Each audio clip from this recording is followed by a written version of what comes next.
Price the Lord, hallelujah. പ്രിയ സഹോദരങ്ങളെ, ഈ ഒരു വെള്ളിയാഴ്ച ഈശോയുടെ പീഡാസഹനത്തിന്റെ വലിയൊരു യോഗ്യതയുടെ കൃപ നമ്മിൽ നിറയട്ടെ എന്ന് പ്രാർത്ഥിക്കുന്നു.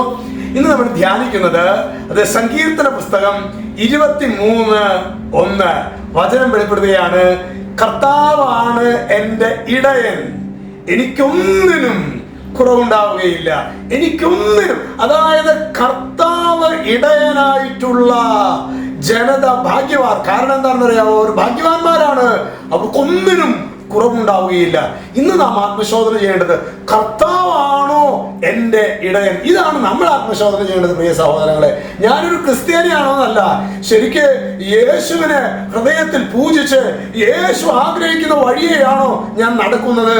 അങ്ങനെ നടക്കുന്ന ഒരു വ്യക്തിയാണ് ഞാനെങ്കിൽ, പ്രിയ സഹോദരങ്ങളെ, എൻ്റെ ജീവിതത്തിലെ എൻ്റെ കർത്താവ് ഇടയനായി കടന്നു വരും. അവനൊന്നിനും കുറവുണ്ടാവുകയില്ല. പച്ചയായ പുൽത്തകിടിൽ അവർ തന്നെ നയിക്കും. ഹല്ലേലൂയ. ഓ ദൈവമായ കർത്താവേ, ഞങ്ങൾ ക്രിസ്ത്യാനി എന്നൊക്കെ പറഞ്ഞാലും കർത്താവേ, ഞങ്ങൾക്ക് അങ്ങനെ യേശുവിന് വിശ്വാസമൊന്നുമില്ല. പലപ്പോഴും യേശു ആഗ്രഹിക്കുന്ന വഴിയിലൂടെ ഒന്നുമല്ല ഞങ്ങൾ പോകുന്നത്. അമ്മേ, എനിക്ക് മെയ് മാസമാണ്, മെയ് മാസം റാണി മാതാവേ, ഞങ്ങൾക്ക് വേണ്ടി പ്രാർത്ഥിക്കണമേ. അമ്മയോട് ചേർന്ന് ജപമാല ചൊല്ലി പ്രാർത്ഥിക്കാൻ വേണ്ട കൃപ ഞങ്ങൾക്ക് നൽകണമേ. യേശു ക്രിസ്തുവിന്റെ നാമത്തിൽ ആശീർവദിക്കുന്നു, ഇപ്പോഴും എപ്പോഴും എന്നേക്കും. ആമേൻ.